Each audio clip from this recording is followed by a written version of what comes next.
There we go. So hello and welcome everyone to the April 2020 Fresh School Health and Nutrition webinar. I'm your host today, Mohini Venkatesh, and I'm joined by Sung Lee. We're team tagging for our colleague Solome Asris, who's on deputation for COVID-19 response here at Save the Children. A brief introduction about us. We're Fresh, an interagency partnership for school health and development in low and middle income contexts. As a community of researchers, practitioners, policymakers in education and health, we host webinars every month on topics related to children's health and well-being. This month, we're commemorating World Health Day, which was celebrated on the 7th of April, with the theme for this year being supporting nurses and midwives. To honor the contributions they make and recognizing their vital role in keeping the world healthy, and calling for strengthening this workforce. How relevant is that given the current global situation as we continue to fight the COVID-19 pandemic? This essential workforce is at the front lines, and this is a testament to their courage, sacrifice, and commitment to ensuring a safer world. In the same vein, today we are focusing this webinar on around interagency responses to the COVID-19 pandemic. And we'll be hearing from colleagues at UNICEF and Save the Children on their responses, guidance, global guidance, and what school communities are doing to ensure safety of populations. To introduce our speakers, our first presentation will be from Lisa Bender at UNICEF. Welcome. Lisa Bender is a global expert on education in crisis-affected contexts, working at UNICEF's global headquarters, providing technical and policy advice, focusing on complex emergencies. Bender serves in a number of global leadership and advisory capacities, and most recently authored the IASC guidance on COVID-19 prevention and control in schools. Her current areas of focus include the COVID-19 response, expanding global efforts to better protect education from attack, and other risk-informed approaches to ensure children everywhere can access safe, quality learning opportunities. Welcome again, Lisa. Our next presentation will be from two colleagues at Save the Children, Dr. Emily Richardson, who is a director in education and emergencies at Save the Children. For the last 13 years, Emily has worked across emergencies in fragile and low resource contexts in the Middle East, South Asia, and Sub-Saharan Africa in a variety of different roles, from teacher, educator, researcher, policy advisor, and analyst. Emily holds a doctorate in education and a master's in international education from Columbia University, New York. Emily, welcome. And lastly, Julia Finder Johanna, welcome. Julia is an education and emergencies advisor at Save the Children. Julia provides technical support on our education and emergencies portfolio in the Middle East, East and West Africa, with a specific focus on alternative education, social emotional learning, conflict sensitivity, and school safety in formal and non-formal settings, and is a co-convener of the INEE's PSS-SEL collaboration. Julia, welcome. Welcome, presenters again. And before we start, a gentle reminder to our listeners to kindly mute yourselves through the presentation. And if you have any questions during the talk, please type them into the chat box. After both presentations are done, we will have a Q&A session pulling from the chat as well as from the general audience. Thanks for your cooperation, and over to you, Lisa. Thank you. Great, thank you so much. It's a real pleasure to be here with you all. I'm really looking forward to a fruitful discussion. I saw my presentation up a moment ago, but it's, there it is. Okay. I just want everyone to know that I have my very helpful assistant, my 14-year-old son in the background. He's already begun clapping, so I'm sure that this is going to be an excellent presentation, but please excuse any noise in the background. So we can start with the first slide, please. So I hope, as you are all aware, there has been new guidance released on control and prevention of COVID-19 in schools. This was originally developed together with the World Health Organization, IFRC, and UNICEF. But it became the official IASC guidance after review by other multilateral UN agencies and organizations that are part of the IASC. It's currently available in Arabic, Spanish, English, and French. And if you write to me, we're happy to provide translations that are still in progress, which are Chinese, Russian, and Portuguese.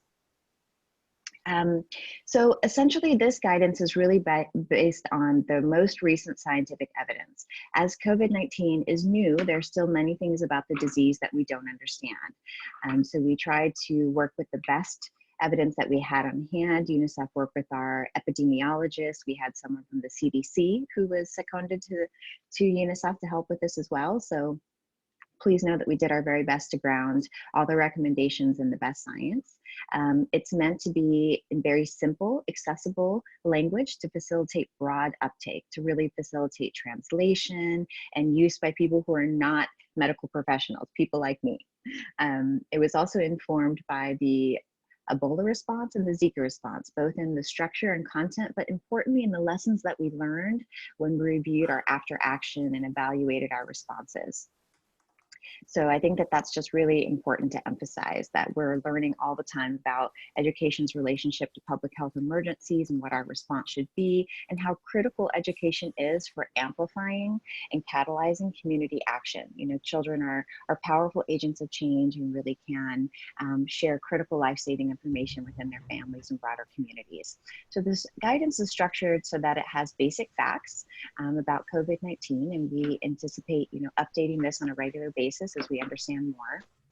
And then it's broken down into sort of key messages and simple actions our core audiences can take. There's a section on environmental health, which is what I'll be focusing on in this presentation. And there are some tips on engaging caregivers and children themselves, with some light suggestions for age-specific educational activities. We can go to the next slide, please. Now, a really important point is that this is really about inclusion and accessibility to all audiences and to reinforce messages of inclusion. So we're hoping that this provides an opportunity to combat stigma, to target really diverse audiences, and to use the crisis as an opportunity to build the next generation of global citizens who will unfortunately probably be facing this much more than we have in our lifetime. We're, you know, a more globalized community than ever before. So how can we use this crisis as an opportunity to combat xenophobia and really teach children the importance of being leaders in their community, taking care of themselves and taking care of others? So throughout the guidance, there are key reminders to think about displaced populations, people with disabilities, and there's a supplement that focuses on contextualization that really says, okay, let's think about who we're targeting. Sometimes we're targeting teachers who have a certain educational level and understanding. Sometimes we're targeting people who prepare food, who may be from a different language group, who may have different levels of education and access information in different ways. So to really think about who our target audience is for all the key messages, we really need them all working together to keep schools safe. We'll go to the next slide, please. So there are, in addition to the guidance, we've developed a set of supplemental materials. And these are broken into three major buckets right now. We're looking at operations, and again, this focuses on environmental health issues. So cleaning, disinfecting, supply lists, what you need to do to implement the guidance. There's a section that's being expanded on learning. So this looks at accelerated education and also has some child-friendly materials that can be integrated both into remote and distance learning now, but also adaptive for classroom use in the future. And then, of course, there's a large section on inclusion and protection, looking at these populations that we're most concerned about in each context, and thinking about how crises often exacerbate child protection concerns and how we can mitigate those through the education outreach and services. This really also builds on well, this was written in late February, early March, when some countries are still deciding whether or not to close schools. Now most countries have, so we're really starting to pivot towards when schools reopen and what do we need to do to ensure that schools are ready and safe. So we're working to make these supplements publicly available. They're not yet publicly available. We have to, clear and translate and copy edit and all those things, but we're working on getting them out. But we're also working with the World Bank and UNESCO to develop a framework that will include policy and financing that can really speak to ministries of education to say, hey, if you've got these areas covered, we think that you're ready to open safe schools. We're not advising on when or whether schools should be open, but if they're going to be open, please have these parameters in place. Okay, we can go to the next slide, please. So as discussed, I just wanted to deep dive a bit into the environmental health aspects, given this is the fresh webinar. And so what we tried to do was, again, simple actions. And so each of the core populations targeted in the guidance has a checklist. And the checklist for school administrators, teachers, and staff really does look at the environmental health implications and kind of operational considerations. So one thing I'd want to say here is that, again, this is an evolving area of research, but there are already a lot of myths and sort of misinformation about what can support protection, what can protect one against transmission. And so I remember reading some of the guidance that was starting to become circulating in other countries. And in Vietnam, they were like, don't turn on your air conditioners because that will spread the virus. Which we can understand where this kind of misinformation can come from, but actually ventilation is very good for dispelling the respiratory droplets and helping to reduce transmission. And so there's a lot of misinformation that we need to counter. And while we can't answer all questions, we did try to say that if you had to do anything, if you do these 5 key actions, we believe that the school environments will be relatively safe for students, staff, and teachers. Okay, we can move to the next slide. Okay, so this is another, just an excerpt from one of the supplements that again focuses on really helping people understand different terms. I won't read the slide to you, but what we tried to do was really demystify the idea of cleaning, disinfecting, and sanitizing so that people would understand the level of care that's required with each of them. So cleaning is sort of the regular stuff we do every day, hopefully.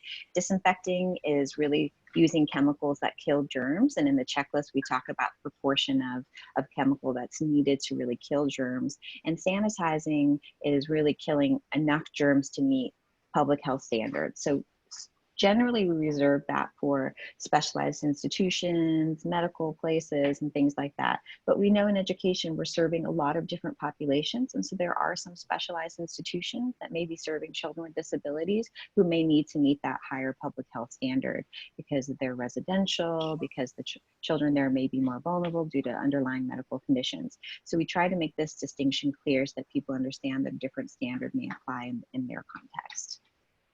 And with that, we can move to the next slide.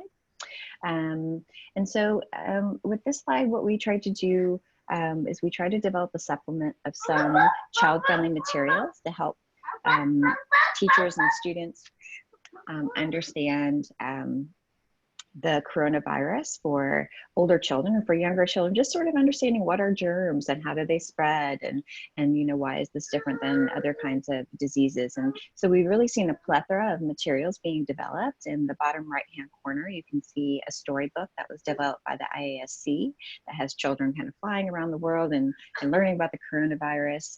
In the top right hand corner is an online platform that's providing specialized lessons that are free. And they're available in Arabic, I believe, definitely in French and Spanish and English. And it has and a video you can watch and sort of a video game you can play. And then there are other materials that are easy to print and download so they can be used in classrooms. So we tried to find a mix of materials for different age levels, as well as things that can be done on paper and things could be done online. Because again, we're trying to suggest the kinds of activities that would be useful during this remote distance phase, as well as when children return to classrooms. So you'll see that the guide is fairly comprehensive while being very short, and the supplements are each only 2 pages long. We really want, you know, when you're in the middle of a response, nobody has time to read like 52 pages, and they won't. So we were like, okay, how can we take this down to the most critical information and make it something that everyone can use? So I believe we're going to move on to the next presenter, but really looking forward to interacting with you and answering your questions. Thank you so much.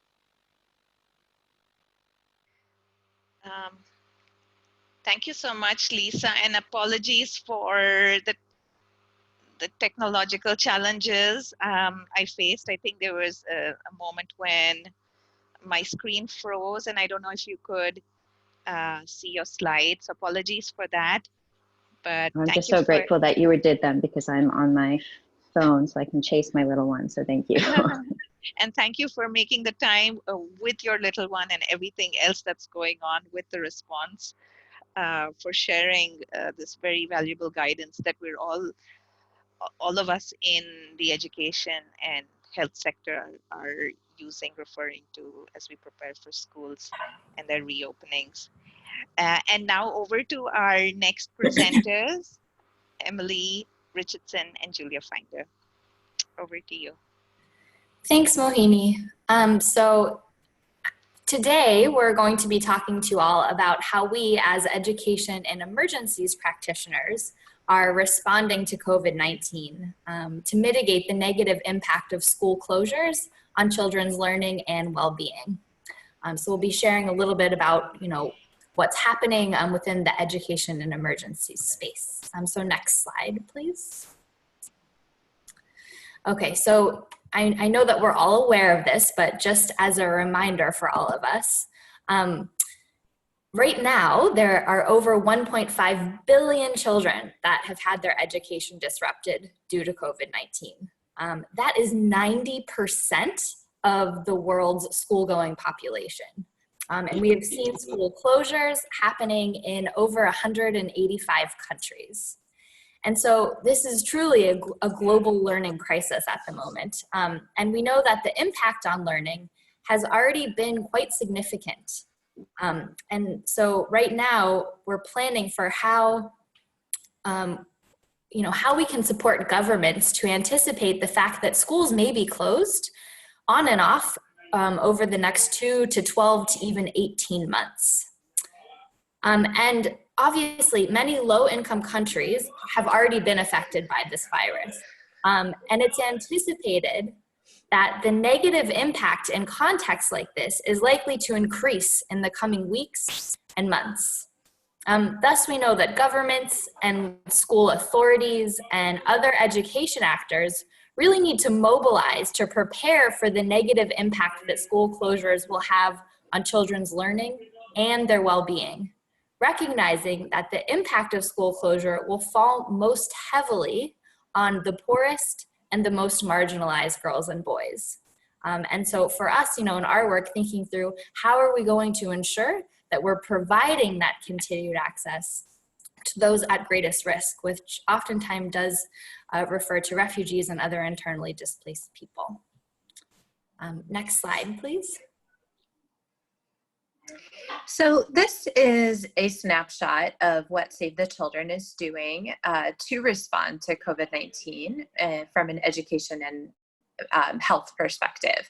So this is our phased approach, and we know that COVID-19, as Julia mentioned, has put obviously a lot of children out of school, but it's put a considerable strain on education systems globally.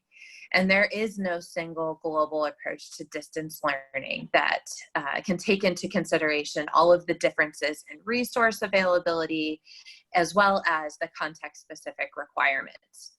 So we are approaching this with 2 kind of overarching phases: the remote school during school closures. So during this phase, we are exploring, or we're working with our country teams and as well as ministries of education, to ensure that children 0 to 18 years at least have access to distance learning, which includes basic foundational skills, as well as key mental health and psychosocial support messaging for both girls and boys. And we're also aiming to reach as many marginalized children as possible, as well as children with particular learning needs, disabilities, etc.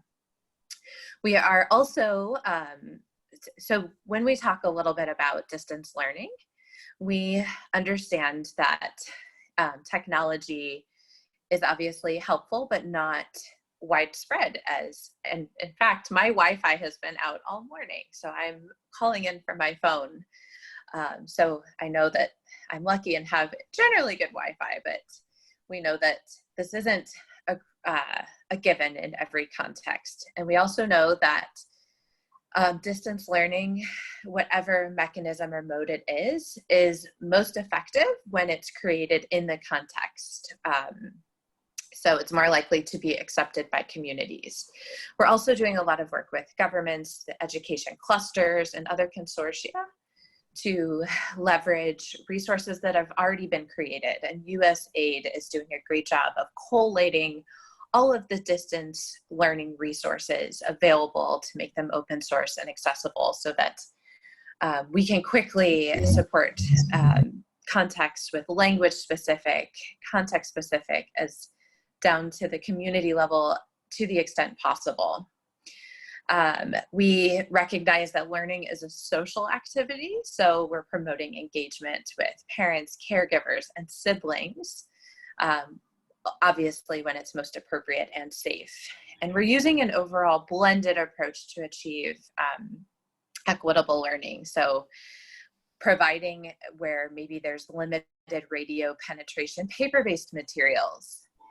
And from a distance learning perspective, we are focusing on interactive radio and interactive audio instruction. So using MP3 players where radio might not be as accessible, using text message, SMS-based alerts to support parents. Where possible, we'll use edutainment opportunities via television.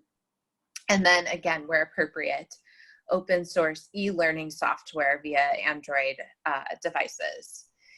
And so we'll also be providing distance learning support for parents and caregivers so that they have tools and tips to support their children's learning at home. And then I'll get into this a little bit later, but we are supporting teachers as well, both so that they, where possible, can support learning for their students, but also engage in their own professional development while they're at home. And then, of course, the teacher well-being is at the forefront. And again, I'll get into this in a couple of minutes. And then on the back to school side, on phase 2, when schools do return, we're really thinking about how to ensure that schools reopen safely and that children can access school safely. So not only to try and prevent a second wave of this, but also we know that this is going to be, the return to school won't maybe be abrupt and sudden, but it will involve phases. So we'll be engaging schools and everyone in the school community in a participatory approach to creating contingency plans should another wave or pandemic arise. We'll be considering a back to school campaign. So sharing key messages about when schools are reopening, how to access them, health and hygiene messaging. We'll be considering accelerated learning opportunities to help children catch up on what they might have missed while schools were closed. Reviewing the curriculum and assessment to maybe adjust based on where children are in their learning process. And then, of course, on the health and hygiene side, just ensuring that there are standardized protocols in place, and then the appropriate wash and infrastructure and supplies. And then through all of this, we are, as I mentioned, working with governments in the cluster to ensure that there is education continuity policy and planning and guidance, and that ministries and education systems are sharing updates and key messages. And again, to the extent possible, we are supporting learning assessments for this distance learning, just so that we can, as much as possible, determine that children are accessing these opportunities as well as continuing to learn. And then during both phases, we do have a research and advocacy piece so that we're capturing both children's and parents as well as teachers' voices so that we can be sure that we're reaching them and providing the right support and learn from this experience that was both unprecedented and new for so many of us. Next slide, please.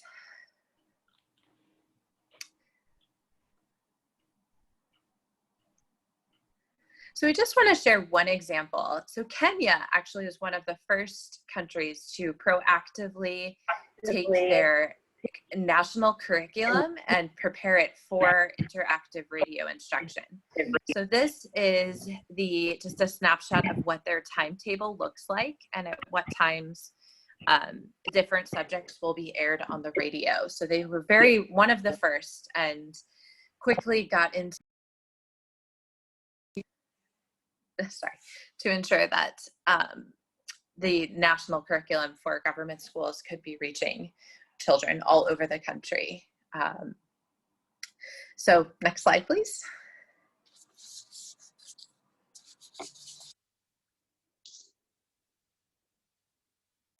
Thanks, Emily. And so not every country is as prepared and has been able to respond as quickly as Kenya. And so something else that we're doing at Save the Children is looking at how we can support governments and also other coordination groups such as education clusters, education and emergencies working groups, and even LEGS on how to address the challenges in delivering quality distance learning programs.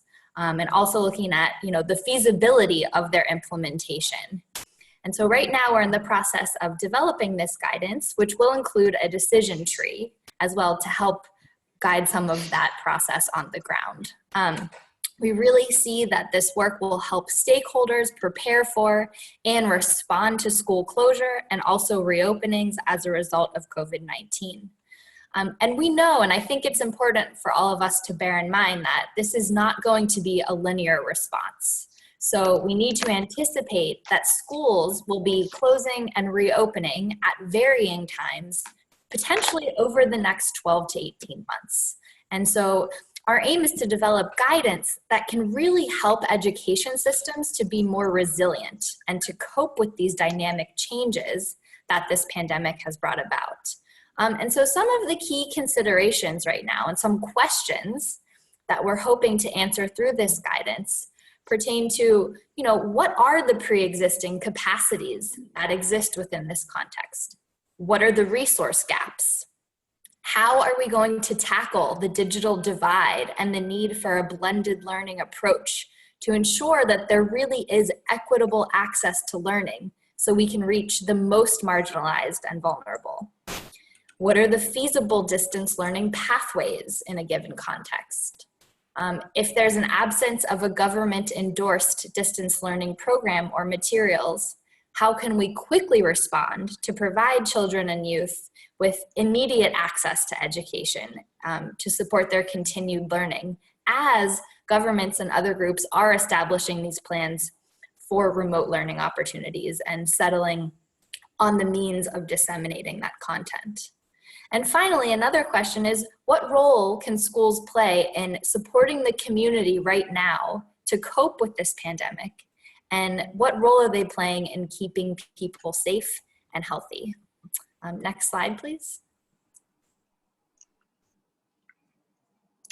So to dive a little bit further into the role that teachers have in all of this, so we know that it may not be entirely possible for teachers to continue teaching remotely, or they might be in contexts where supporting student learning is particularly challenging. So we have created just an approach to teaching continuity, well-being, and professional development to the extent possible, ensure that teachers have access to information and resources and that their own well-being is prioritized so that they can where possible, support children's learning and well-being. So first, as I mentioned briefly earlier, we are planning to conduct a study. It's called Hear It From the Teachers. And we have done this study before in a number of contexts, both lower resource as well as conflict affected context. And it's a deep dive into understanding teachers' perspectives, challenges, etc. So again, we will be doing that to capture the specific needs and priorities of teachers affected by school closures. And specifically, we'll focus on issues of payment, social well-being, remote professional development support, and distance teaching support and experiences, so that we can, as in contexts where school closures might be extended, quickly create and give teachers a voice to share their own ideas and strategies, but develop strategies to continue supporting teachers and student learning. And then where teachers ideally will be continued to be paid and have time to pursue learning opportunities, we want to ensure that they have the professional development resources that could be helpful. So for example, we are collating resources to continue or to support teachers to continue in their language development, whether it's learning English or another language based on where they are deployed for teaching. Similarly, we're collating resources for pedagogical development as well as subject knowledge. And then when we talk about teacher well-being, we want to ensure that as teachers are confined to their homes, that they have as frequently as possible government updates and information, especially in relation to their own roles and expectations or changes to schools. They also may lack information on COVID-19, and this could affect their own well-being and health. So we'll be supporting governments to facilitate ways to connect and communicate with teachers, including regular text message check-ins, radio messaging, and online options in certain contexts. We could be linking teachers via WhatsApp, etc., and sharing important mental health and psychosocial messaging. We are also exploring creating distance teacher peer networks, because as teachers become separated from their learners and schools become a bit more isolated from their colleagues, teachers can be sharing guidance and resources with each other. So there is evidence that demonstrates that peer learning networks can be critical for teacher motivation and well-being, as well as professional development. So again, we will look at technology to support virtual peer learning, such as WhatsApp and other online forums. And then we know that teachers, especially female teachers with their own children, affected by school closures or sickness, will need extra support. So we are advocating that they have support with childcare in a safe and appropriate manner, so that whether it's returning to school or where teachers are more engaged in supporting remote learning, that they have the support they needed as playing such essential roles in learning continuity. And then we are advocating that where possible, teachers continue to be paid during school closures, and that they have a voice in both learning continuity as well as when schools reopen and how to do so safely. Next slide, please. And just to reiterate what Emily was just mentioning about the importance of addressing teachers' well-being, we also are taking steps to address the well-being of parents and caregivers, as well as learners. So right now, we are exploring different modalities for providing continual remote access to broader mental health services and psychosocial support. So to support communities to have this improved well-being, there are several key actions that we're undertaking.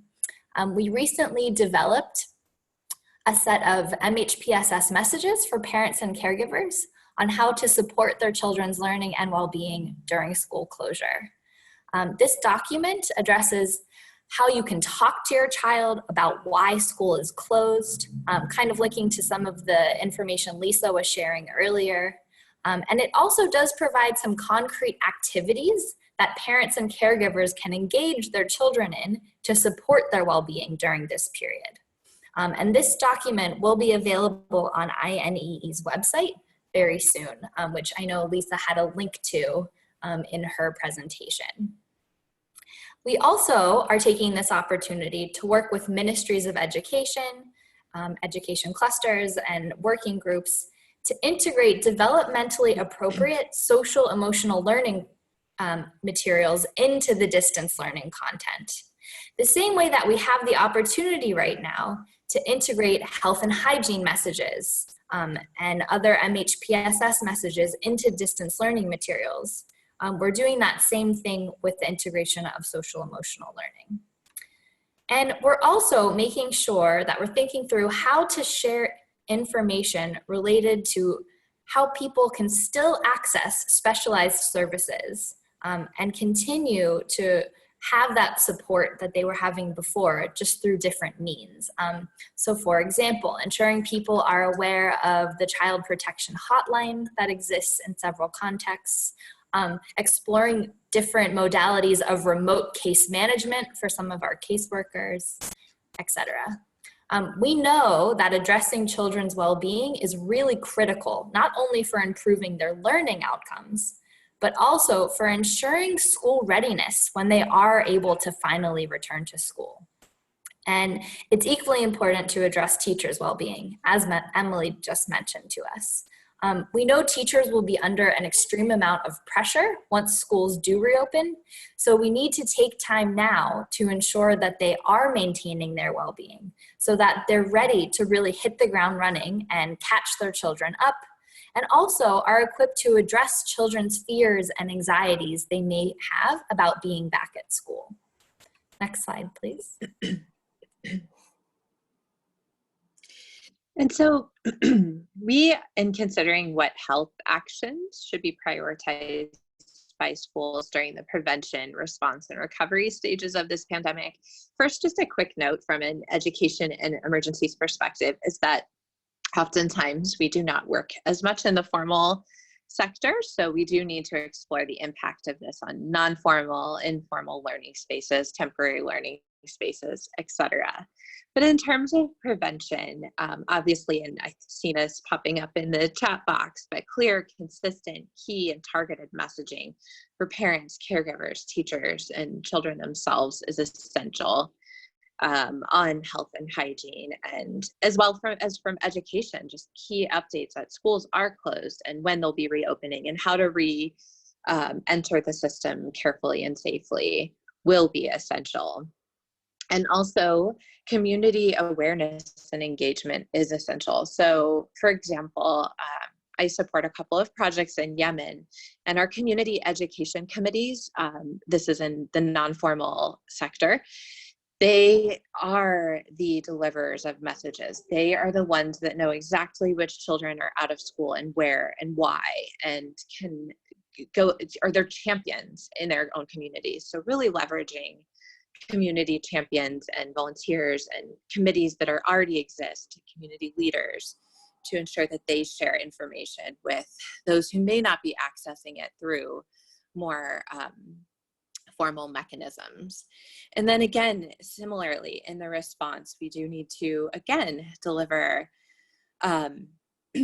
key health and hygiene messaging. Mental health is equally important. You know, there are consistent reports coming out both in the United States and around the world that domestic abuse cases are on the rise. So we do need to be supporting parents and caregivers in managing their own stress. This is stressful for all of us, maintaining work schedules as well as parenting and educating children.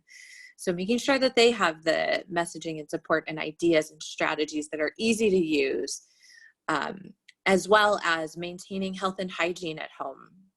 That is essential to stopping the spread of this virus. And then in terms of the recovery, again, community awareness will be important, that communities there's a participatory approach to preparing for schools to reopen, and having protocols in place for health and hygiene, for what to do if there is another outbreak in the community, or a child is symptomatic at school. What do we do?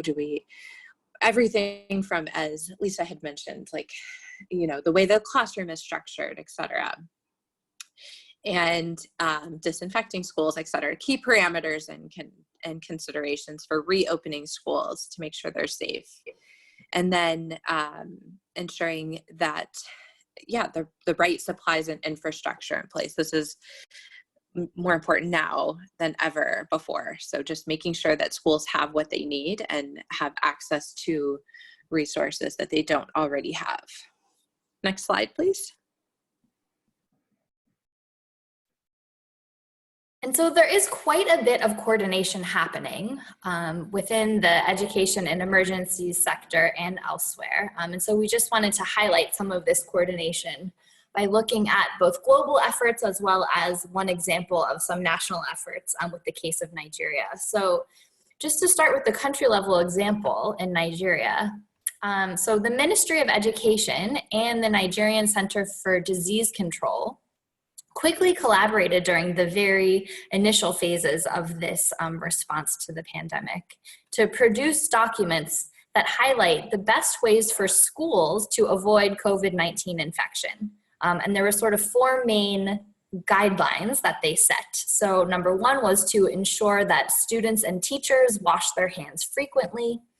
Number two, to show students how to cough or sneeze into a tissue or cough into their elbow if they cannot get a tissue. Number three, to clean and disinfect the premises often. And number four, to encourage sick students and teachers to stay home. So I know that this also aligns with some of the guidance that UNICEF has been working on, but it's just great to see this one country specific example where this collaboration across sectors did happen rather quickly. Also within Nigeria, there's been a lot of state level collaboration between state ministries of education and also local broadcasting stations. So here's just one example coming from Lagos, where you can see the timetable for airing different radio instruction that's happening there.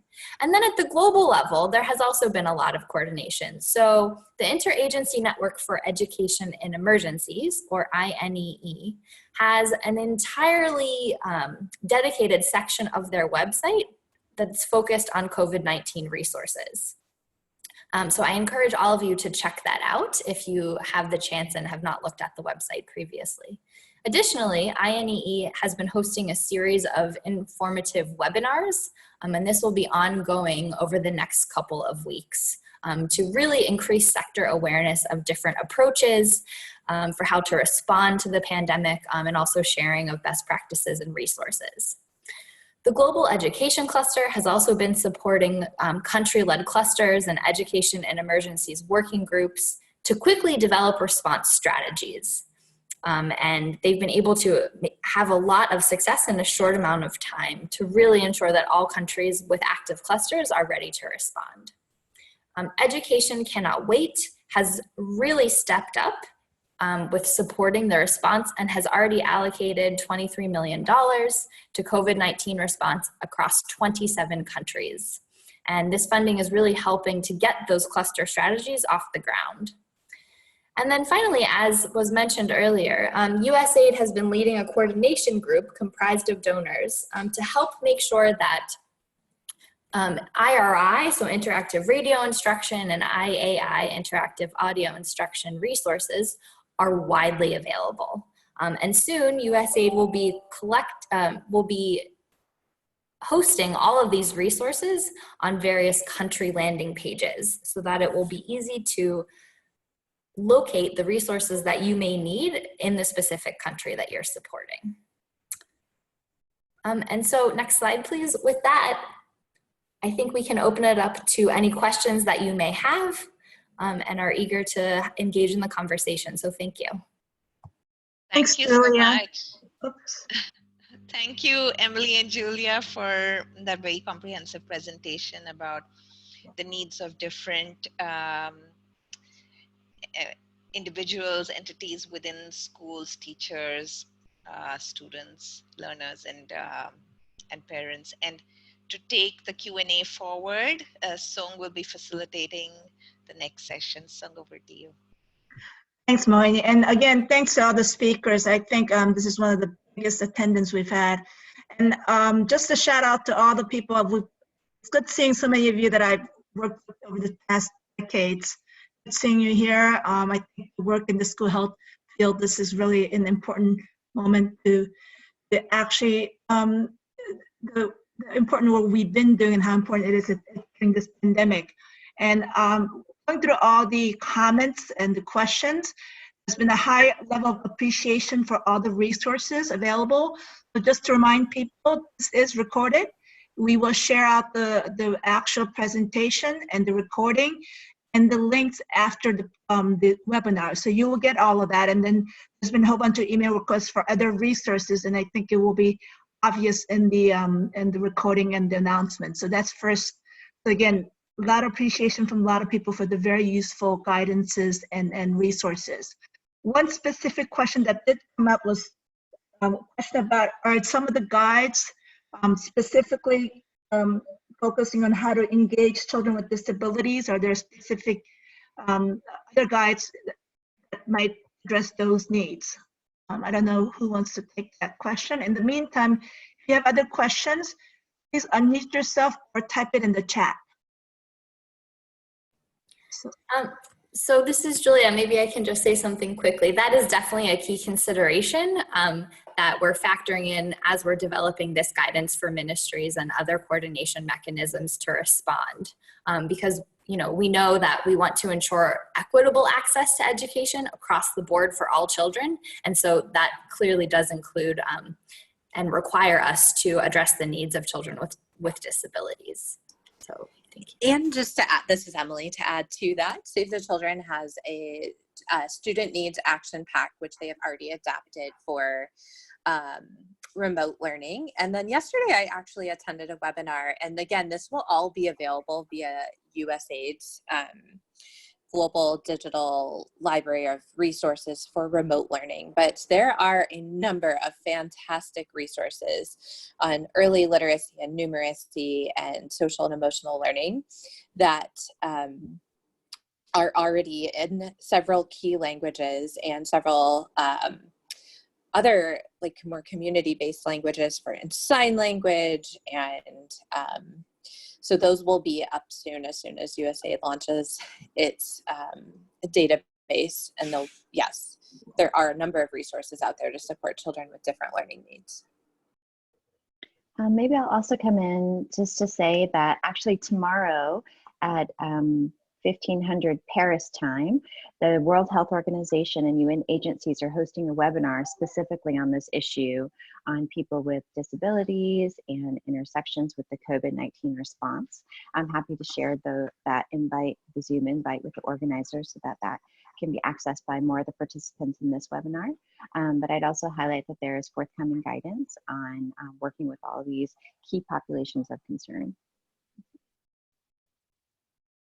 Great. At this point, I don't see any other questions. There was a comment from Jonathan about the schools that are still currently affected or displaced are still recovering from other disasters and emergencies and crises.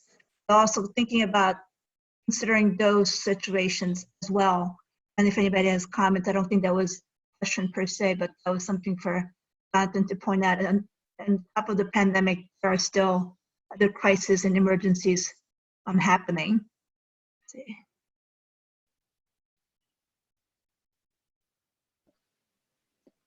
Maybe I can come in to say that INAE, the resource that has already been discussed and is linked in the presentation, has guidance on risk-informed programming. And risk-informed programming looks at a number of cross-cutting threats. So that's natural disasters, climate change, conflict, public health emergencies, socioeconomic shocks, which is obviously something we'll be dealing with, and some of their intersections, and has some suggestions on how interventions can address multiple vulnerabilities within systems. So that is one piece of guidance and a resource that exists.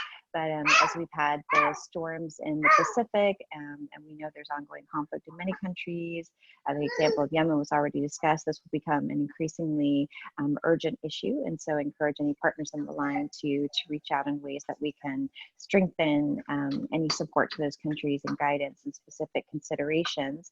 But I did also want to highlight that UNDP coordinates post-disaster needs assessments. And part of that looks at human impacts of crises and also specifically at the socioeconomic impacts. And we're actually adjusting that guidance right now to take into consideration some of the specific impacts of COVID-19. I authored the education sector and I'm working on the modifications of the existing tools to take into consideration COVID impacts, but this does look a bit at vulnerabilities across sectors and can be built upon previous PDNA. So those countries that have had significant natural disasters recently, Mozambique and others, you can draw on that to look at where the system was already weak or damaged and where we may need to pay specific attention. Thank you, Lisa. Again, in the comment section, it's about there's a lot more resources, and I will say, and I have been really impressed with the number of organizations working together to bring the resources together, and I think every week there are more resources. So I actually have a question for people on participating. What are some of the resources you think are needed? Because there are so many that are being pulled together, and different agencies are recognizing some of the key issues. And luckily, we're all in agreement. There's a need for mental, psychosocial support, support for child protection, support for WASH facilities. And these resources are being pulled together. You as practitioners, what are are there other resources you're not seeing? It's all being pulled together. And if we don't have it now, I'm sure it'll be put together in a couple of weeks. But if there's anything that you see as critical and missing now, it'd be interesting to hear. And Sung, I just wanted to make a plug here for some of the resources that we've been putting together for children while schools are still closed, from a water, sanitation, hygiene perspective, as an interagency initiative through the Wash in Schools network.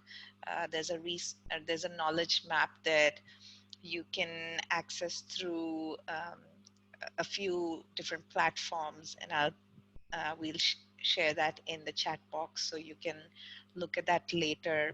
But essentially, it's IEC materials which are already developed in one or more languages for children, for families, and guidance, including the ones that were discussed today for the education system. So Jerry wants to speak about resources we need. And there was a question regarding the need for school feeding, and people have responded where some of the school feeding resources could be found.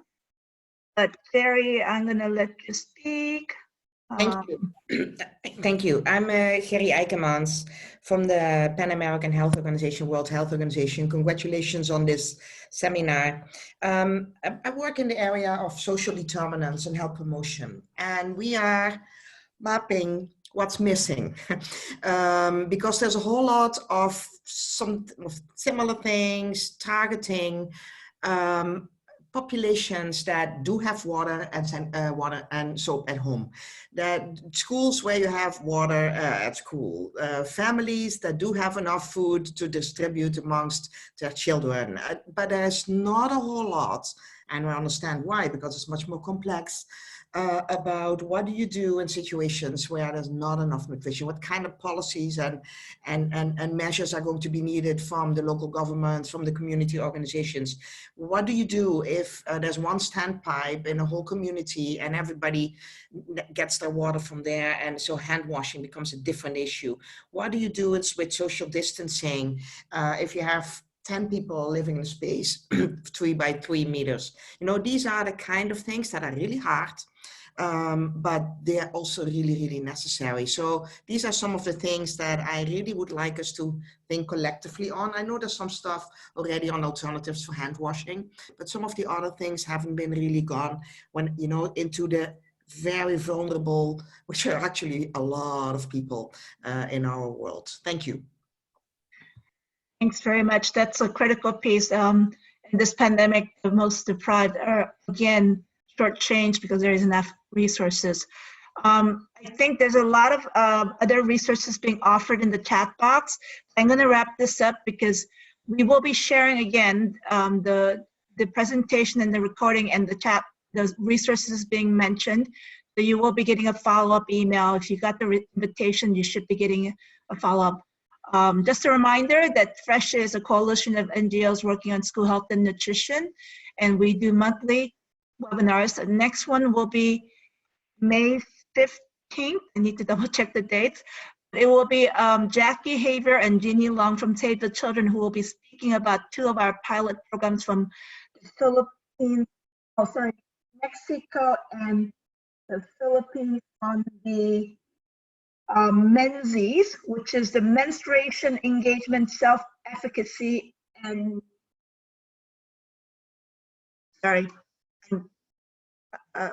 tool that we will be sharing new tools and new results from the activity. It's the Menses, menstruation engagement self-efficacy and stress assessment, a tool aimed at measuring menstrual hygiene and health outcomes in schools. We'll be sharing new tools and guidance. So that's next month. And thank you for joining, and thank you for sharing all your resources. And I'm sure we'll be continuing this. We will be working on the pandemic for the foreseeable several months, and hope to see you back in a month's time where we'll be talking about Menses and maybe other resources as well. Any parting remarks from speakers and Moini? I just wanted to say that for those of us who work at the intersection of education and health and have seen the importance of the need for intersectoral collaboration all along, I mean, if there were ever a time for us to really join forces, it is now. We've worked really hard over several decades to expand the scope of our work beyond our institutions and be focused on children, you know, and their needs. And I think we really owe it to them as a service as we move forwards. And I hope this is a paradigm shift in how we organize ourselves and work as a global community for our future, which includes front and center the children that we all serve. So Lisa, Emily, and Julia, any parting words? Everybody's really, really appreciative of all you've presented. Anything you want to say in the last minute?